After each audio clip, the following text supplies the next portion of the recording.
up? My name is Matthew Makak, and this is Room 51, where we talk all things board gaming, and this is a mind over meta, where I talk about the wonderful world of psychology and merge it together with the wonderful world of board gaming. Well, sometimes it's also just about, when I talk about psychology, I'm talking a lot about, emotions, and the way that certain people impact us and the way we impact others and things like that. And all specifically wrapped around the board game hobby. So if you're tuning on in for LGBTQ plus reasons, welcome on in to the wonderful world of board gaming and all that. But if you're not really into board gaming and everything, that is totally okay. You don't have to be for this particular video. I am going to mention some Harry Potter board games, as you probably have noted from the title of this video. But so first I wanted to start off with my gender. So I have come out fairly, not that recently at this point. I guess it's been around a year or a year and a half ago. Maybe even 2 years at this point, I don't remember. I've come out as non-binary, where I use both Matthew and Melissa as my name, and I use she and her pronouns. Now, things have changed a little bit for me. For those who maybe are not as familiar with the trans gender journey and experience and all of that, this is usually a growing process, and it's always a process of discovery, right? Like, you're continuously discovering yourself or rediscovering yourself and figuring out your gender, usually, I would say. And I would say that that is even true for cis folks as well, not just trans folks. But that being said, I have come to better understand myself over the past couple of years. And so I still consider myself non-binary, that is my identity, but under that umbrella, I have found a term called demi-boy.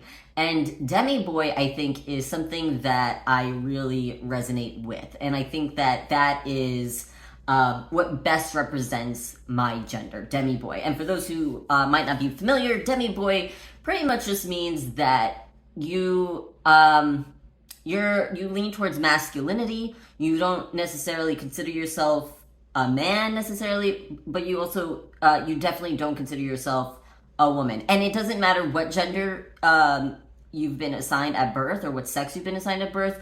Anybody could be demi-boy. So that's a really short synopsis of what demi-boy is. But you can also look it up.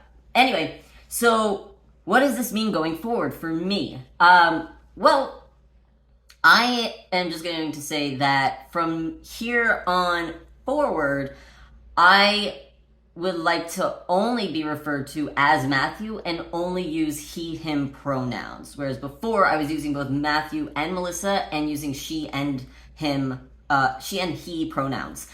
So I only want to use Matthew and he, him pronouns, except for those who are very close to me. So my family, my close family members, and then my very, very close friends. And the friends, you know who you are. I've already told you about this. So if I didn't tell you this before this video or anything, you're not one of them. I'm sorry. But honestly, most of my close friends, anyway, they call me Matthew and use he, him pronouns, unless they are around other family members who are not as accepting of my gender identity as I would like them to be, but I just want to keep the peace. And the bottom line is, for me, it's not even just that I want to keep the peace, it's also that I still identify myself as Melissa, and I still identify with she, her pronouns, but just a little bit, if that makes sense. And I guess the way that I like to describe this is, my femininity is mine. It doesn't belong to anyone else. And so I like to present myself as a masculine person. And I feel most comfortable within masculinity.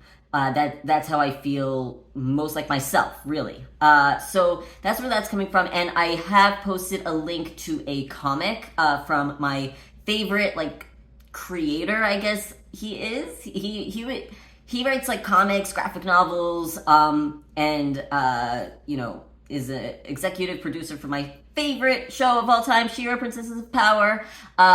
He created a comic that really resonated with me. It doesn't fit the bill for me specifically, completely, of course, because we're two different people, but I think that it really showcases what I'm talking about here and can possibly help folks better understand what I'm talking about, really.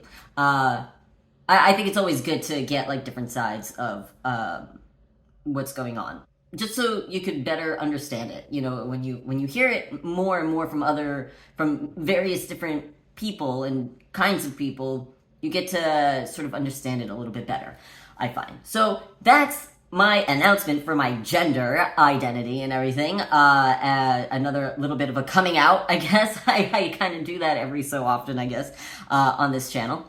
But anyway, what does this have to do with JK Rowling, who you see in the picture and the title?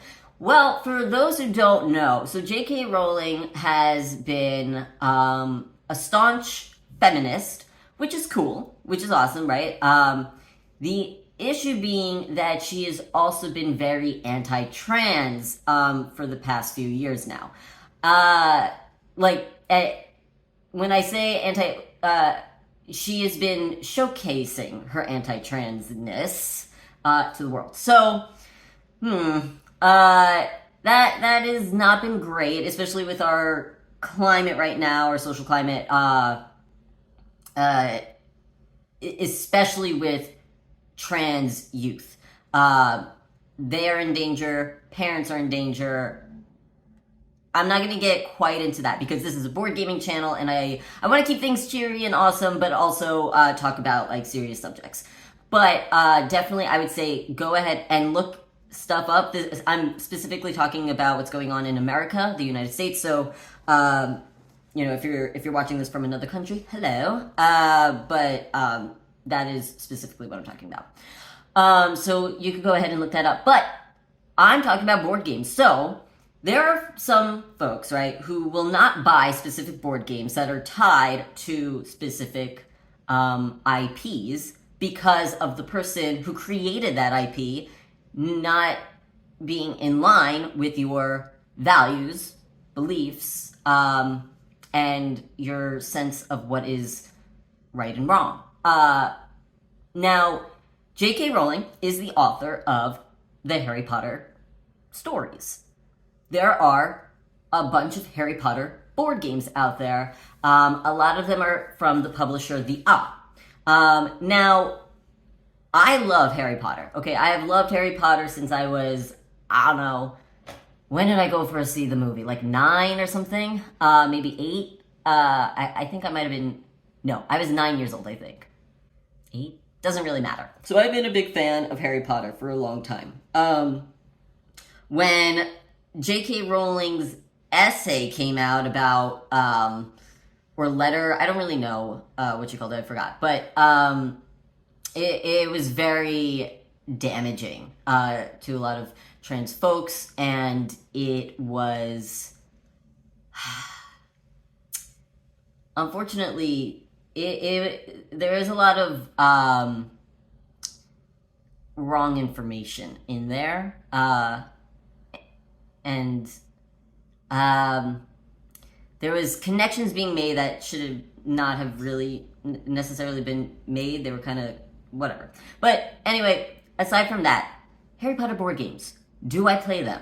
Should I play them? Now that I know JK Rowling is attacking, verbally attacking my identity and the community in which I'm a part of. And that's the big debate, right? So, do I still love Harry Potter? Personally, yes, I still love Harry Potter. Do I think it's okay to like Harry Potter? Yeah, I do. And I'm going to get into that. Do I think that it is okay to now continue to purchase items associated with the Harry Potter IP, because folks will feel that you are now funding essentially the person who is causing trauma and problems for a marginalized community. So in essence, you're helping an oppressor. Do I think that's true? I don't really know. I don't think so, because JK Rowling, so this is where I'm going. JK Rowling is already rich. Me purchasing games, especially me purchasing board games, right? So the board games, I don't know how much money she makes from me purchasing a board game particularly. If she makes some money, okay, but I mean, she's already got a lot. I can't really hurt her in that way. And I don't necessarily know if I want to hurt her, because, and that's actually another thing. I think that's another huge problem where, she has been getting like death threats and things. I don't think that's the way to go about getting your point across. I think that actually detracts from, helping the community. Anyway, not gonna get into that. Board games. So, is it okay to play board games that have the Harry Potter IP?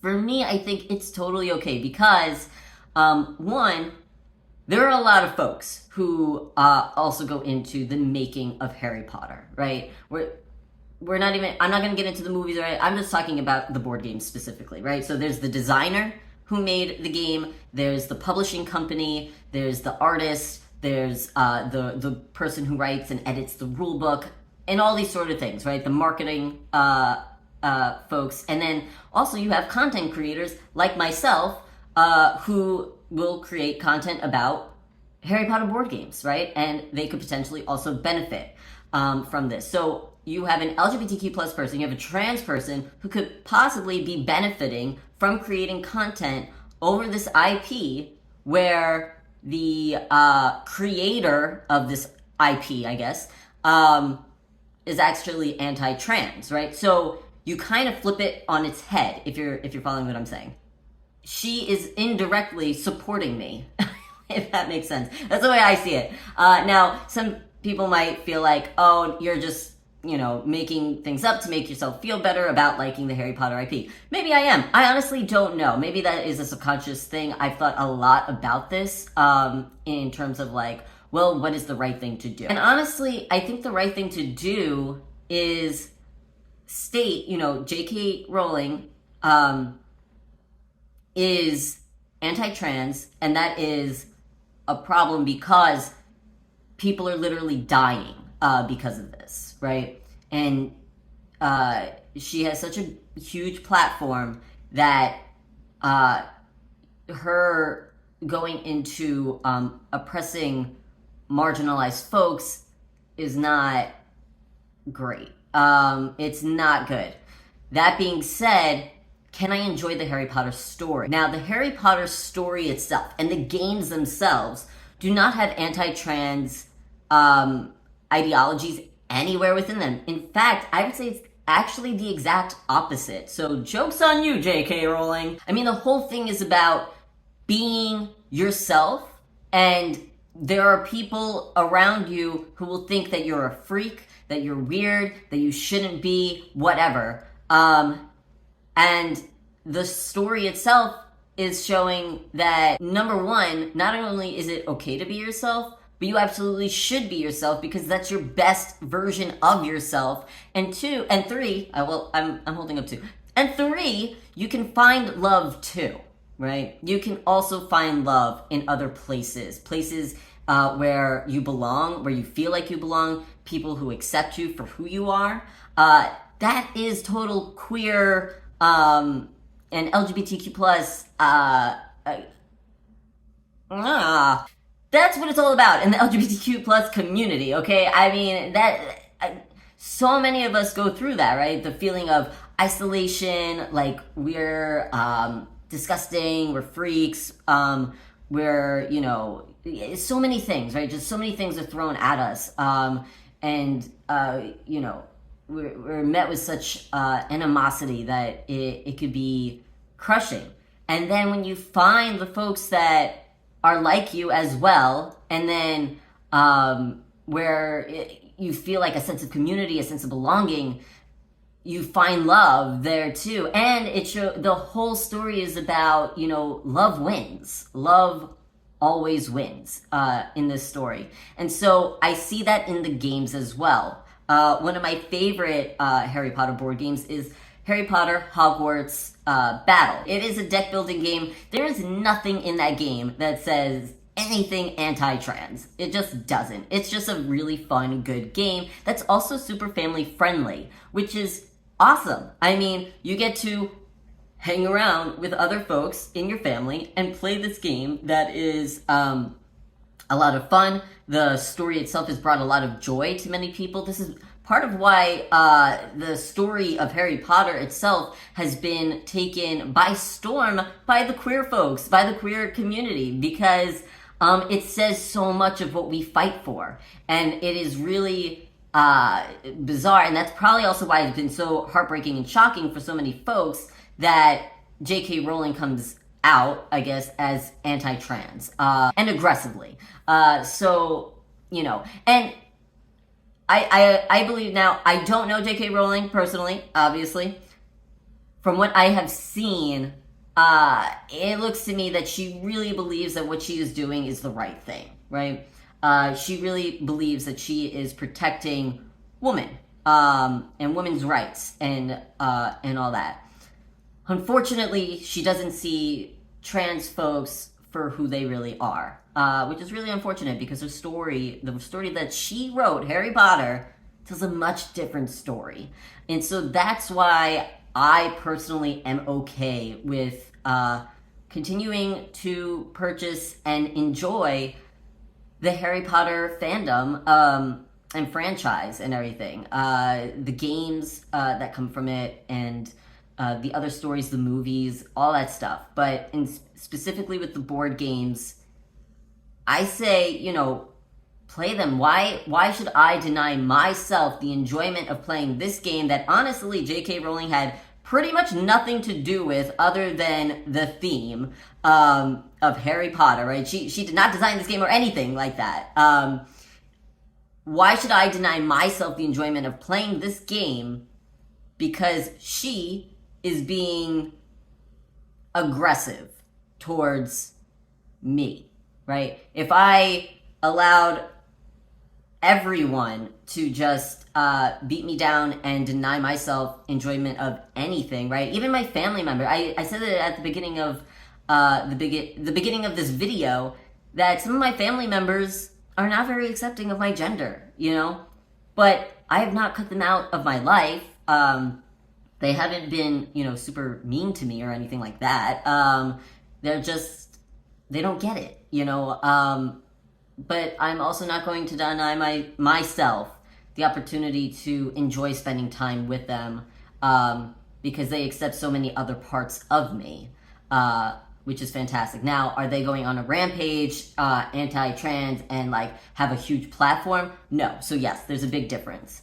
But that being said, love wins, fun wins, and gaming always wins, I think. As long as the game doesn't have anything problematic within it, I say, why not have fun with it? That's my view on the Harry Potter stuff and JK Rowling.